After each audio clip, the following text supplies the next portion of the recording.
لكن لا توجه له اتهاما بقبض رشوة أو باستلام أموال في هذا البرنامج. إما أن تعطي هذا الدليل أو أن تسمع رأيه باحترام. هذا مكان للحوار السياسي. لا تتحدى أحدا أرجوك أستاذ. هذا مكان للحوار السياسي لا لتوجيه الاتهامات. لا أريد أن أسمع بقية الفكرة. لست مهتمة بهذا المكان. طبعا يخصني. هذا برنامج سياسي. أنت لا تملي علينا هنا. أنا هنا أدير الحوار. أنا هنا الحوار ولا ترفع صوتك. أنت ليست. أنت لديك الحوار. لا ترفع صوتك. أنت ترفعين صوتك. لا ترفع صوتك.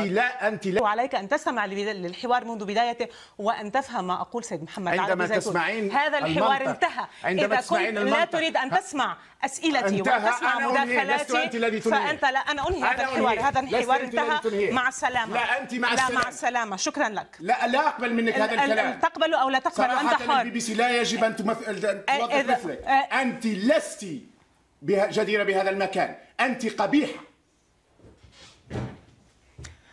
الإناء ينضح بما فيه للأسف. كان هذا في البرنامج. عذرا مشاهدينا على هذه السخافة. أشكركم لمتابعة هذا الحوار. الإناء ينضح بما فيه للأسف. كان هذا في البرنامج. عذرا مشاهدينا على هذه السخافة. أشكركم لمتابعة هذا الحوار.